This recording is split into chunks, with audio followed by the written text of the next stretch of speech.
যোৱাকালি আপোনাৰ মাজবাট অঞ্চলৰ আপোনাৰ মাজবাট থানাৰ অন্তৰ্গত তিনিজন আমাৰ মুছলিম সম্প্ৰদায়ৰ আমাৰ ব্যক্তি আমাৰ ইনামুল হক, আজিবুৰ ৰহমান আৰু ৰফিকুল ইছলাম এই তিনিজন ব্যক্তিয়ে আমাৰ হিন্দু দুজনী ছোৱালীক লৈ আমাৰ পিকনিকত যায় আৰু পিকনিকত গৈ পেলাই তেখেতসকলে অশ্লীল আপোনালোকে কামবিলাক কৰে আৰু তেখেতসকলক মই এটা কথা ক'ব বিচাৰিছোঁ যে আমাৰ যিহেতু আমাৰ হিন্দুৰ ওপৰতে এই বৰ্বৰকে আমাৰ অত্যাচাৰ কৰি আছে, বাৰে বাৰে অত্যাচাৰ কৰি আছে।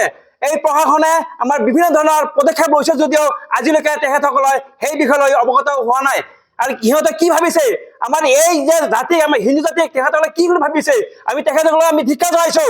আৰু এই যে আমাৰ তিনিজন আমি যে পাখণ্ড আছে সেই তিনিজন পাখণ্ডক আজি যদি এই আজীৱন জেল নহয় তেতিয়াহ'লে আমি এই হিন্দু সমাজে আমি বিশেষ ব্যৱস্থা ল'ম। যিহেতু আমি হিন্দু সমাজে আমি বিভিন্ন দল সংগঠন আমি একত্ৰিত হৈছোঁ আৰু এই বিষয়লৈ আমি চিন্তা চৰ্চা কৰিছোঁ আৰু এই বিষয়লৈ চিন্তা চৰ্চা কৰি আমি এটা সিদ্ধান্ত লৈছোঁ যে যদি এই তিনি পাখণ্ডক যদি এই শাস্তিৰ ব্যৱস্থা নকৰে, এই যাৱজ্জীৱন যদি জেল নিদিয়ে তেতিয়াহ'লে আমি বিহিত ব্যৱস্থা ল'বৰ কাৰণে বাধ্য হৈ যাম। কিয়নো দেখা যায় যে আমাৰ বিভিন্ন আমাৰ মুছলিম দল সংগঠনে সিহঁতে প্ৰতিবাদ কৰিছে, আমাৰ লগত মিলিত হৈ পেলাই আমাক এই হিন্দু মুছলিম মিলিত হৈ পেলাই সিহঁতে কৈছে, সিহঁতে বিভিন্ন মন্তব্য ৰাখিছে যে আজি আমাৰ হিন্দু মুছলিম ভাই হৈ থাকিম, থকা সত্ত্বেও সিহঁতে এই আমাৰ নাৰীৰ ওপৰতে আমাৰ নিৰ্যাতন চলাইছে আৰু এইবিলাক আমি মানি লোৱা নাই। যিহেতু আমাৰ বহুতবাৰ আমাৰ এলেকাত দেখিছোঁ, দেখা সত্ত্বেও সিহঁতে কিয় আমি আজি আমাক এই বেয়া চকুৰে চাইছে এইটো আমি কেতিয়াও আমি মানি নলওঁ। কাৰণ এইটো সিদ্ধান্ত আমি এইটো লৈছোঁ আমি হিন্দু দল সংগঠনে যে অনাগত দিনত যদি আমাৰ হিন্দু ছোৱালীৰ ওপৰতে কোনো যদি অত্যাচাৰ কৰে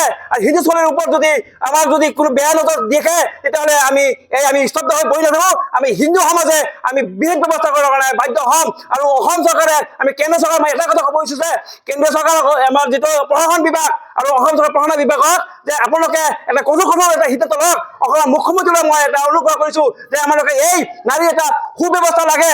আমাৰ হিন্দু নাৰীৰ সুব্যৱস্থা আমাৰ নাই বৰ্তমান দেখা গৈছে। এনেকুৱা বাৰম্বাৰ বহুজনৰ আমাৰ এই বিশৃংখলা দেখা গৈছে যে আমাৰ মুছলিম ল'ৰাবিলাকে আজি আমাৰ হিন্দু ল'ৰাৰ ওপৰতে অত্যাচাৰ কৰিছে। কিন্তু মই মুছলিম ল'ৰাসকলক মুছলিম জাতিক মই ক'ব বিচৰা নাই যে মুছলিম সমাজত আমাৰ এই বেয়া চৰিত্ৰৰ ল'ৰাবিলাকক লৈ আজি মুছলিম সমাজ আজি জগৰীয়া হৈ আছে। কাৰণ সেই মুছলিমসকলক মই আহ্বান জনাওঁ, আপোনালোকৰ দল সংগঠন আছে আৰু সেই দল সংগঠনক আপোনালোকে বেয়া চৰিত্ৰৰ মানুহবিলাকক আপোনাৰ উচিত শিক্ষা দিবৰ কাৰণে আপোনাৰ সাজু হওক।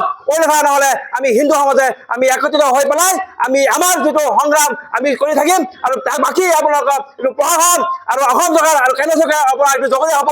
কাৰণ আমি আৰু সহ্য হৈ নাথাকোঁ আমাৰ নাৰীৰ ওপৰতে অত্যাচাৰ আমি কেতিয়াও মানি নলওঁ। আমাৰ বহুত বেয়া লাগিছে আজি আমাৰ এই দুজন ছোৱালীক আজি ইমান বেয়া ব্যৱহাৰ কৰিছে, আমাৰ ইহঁতে অস্থিৰ ব্যৱহাৰ কৰিছে।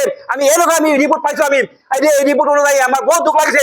এইটো যদি আমাৰ বিহিত ব্যৱস্থা নলয় আমাৰ এই অসম আমাৰ পৰিস্থিতি বহুত ভয়াৱহ হৈ যাব।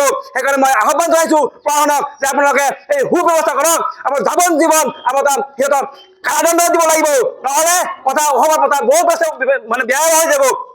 এইটো কথা স্পষ্ট কথা। আৰু এটা লাষ্টত এটা কথা ক'ব কৈছে যে আপোনালোকে মুছলিম আপোনাৰ সম্প্ৰদায়ৰ আপোনাৰ যিবিলাক দল সংগঠন আছে সেই দল সংগঠনক মই এটা অনুৰোধ জনাইছোঁ আপোনালোকে এটা এই বিষয়লৈ আপোনাৰ বৃহৎ এটা সিদ্ধান্ত লওক। অন্যথা আপোনালোকৰ লগত আমাৰ যিটো ভাতৃত্ব ভাৱ আছে সেই ভাতৃত্ব ভাৱটো মতে আমালোকৰ লগত এটা নোহোৱা হৈ যাব এদিন। কাৰণ আমি আপোনালোকৰ এটা ভাতৃত্ব ভাৱ হৈ আমি থাকিব বিচাৰিছোঁ, আমাৰ মিলভিত থাকিব বিচাৰিছোঁ। কিন্তু সেই মিলভিত ভাৱটো যেতিয়া আপোনালোকে এই বেয়া চকুৰ দৃষ্টি নিদিয়ে তাৰ কাৰণে আপোনালোকে বিৰত থাকক। আৰু অন্যথা আপোনালোকৰ এই পৰিণামবিলাক ভয়াৱহ হ'ব বুলি মই আপোনালোকে আজি এই আৰু সংবাদ মেলৰ জৰিয়তে মই আপোনালোকক মই জনাই দিলোঁ।